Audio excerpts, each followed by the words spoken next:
What's up, Giannis? How you doing, man? Good, how you doing? Obviously, the last time we spoke to you, I had asked you about the Jacob Blake situation, and you was kind of in blackout mode, focused on basketball. But this platform now, and this generation, like the athletes now, you guys have to deal with different things, like the stars of the league didn't have to, being informed on these type of issues.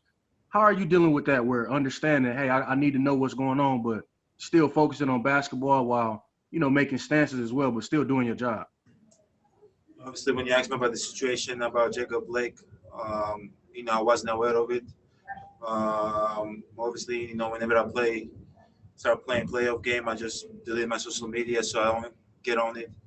But yeah, you asked me a question. I told you, I'm gonna go look at the clip, get aware about the situation a little bit more. Obviously, unacceptable. It was unacceptable.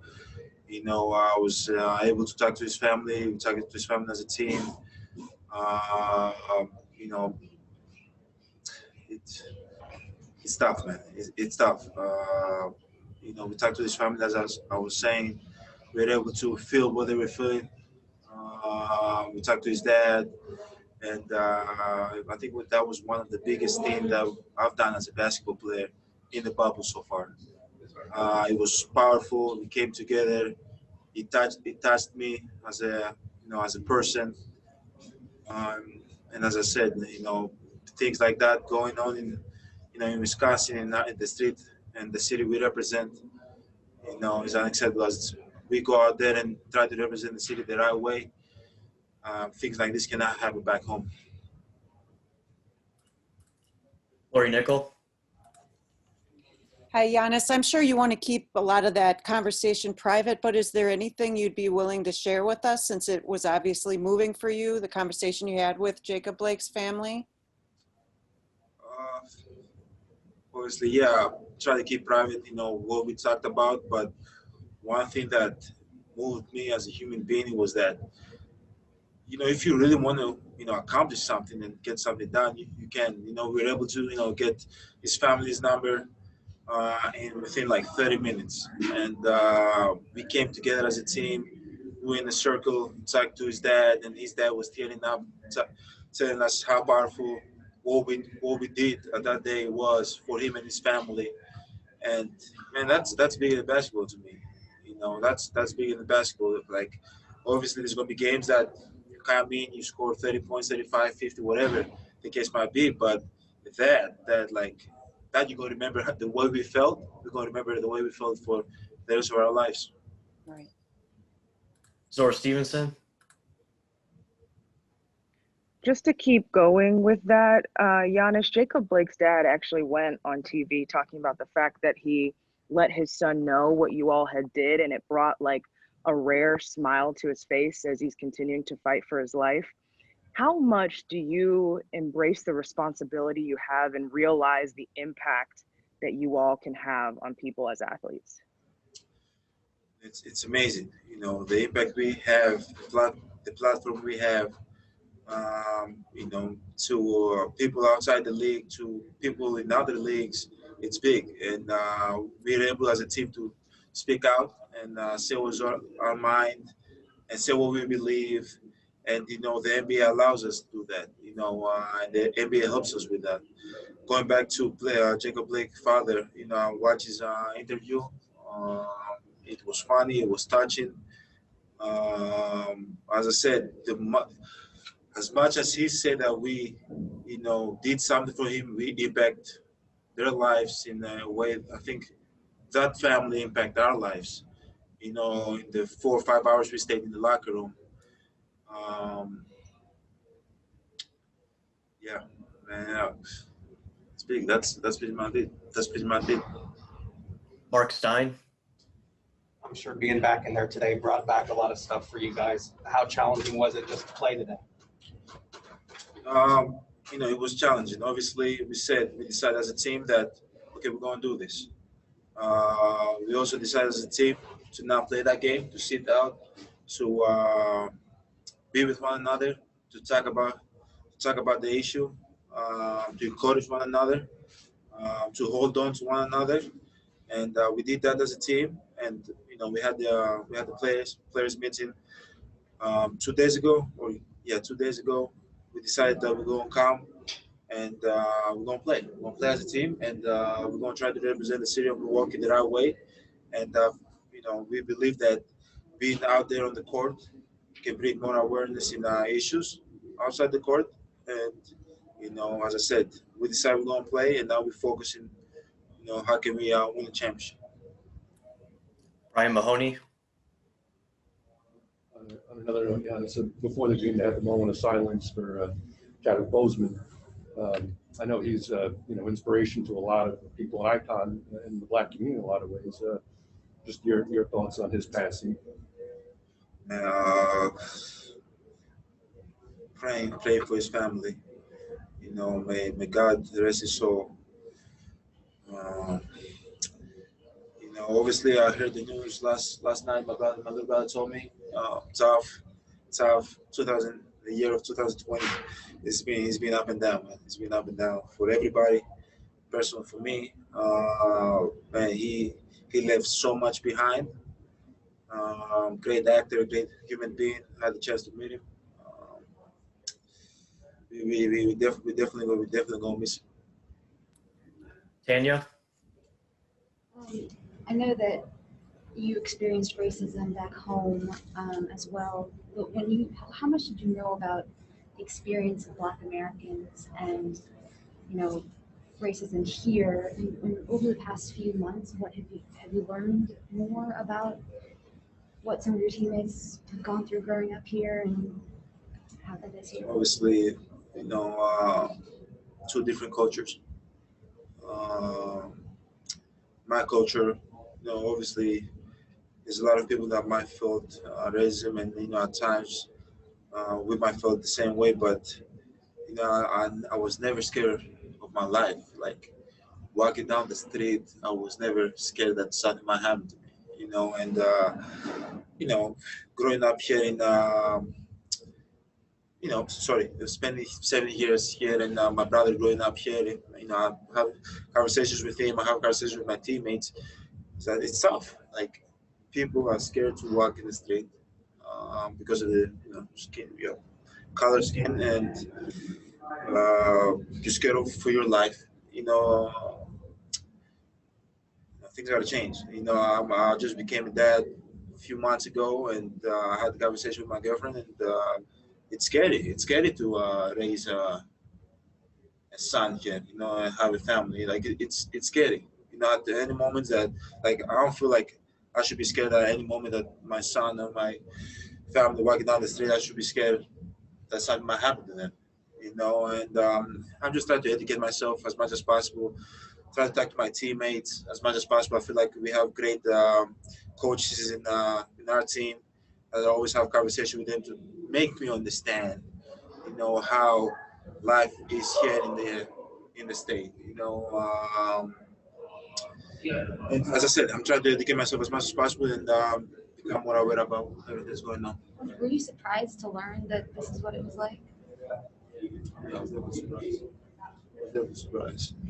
Obviously, I don't want to talk about I had a personal experience way back my rookie year that made me understand like this is different. Like over here is different. Like we gotta be careful. Obviously we're athletes, we're big, tall, and all that. And I had Carol Butler told me that when you walk down the street, take off your hoodie. I was like, why?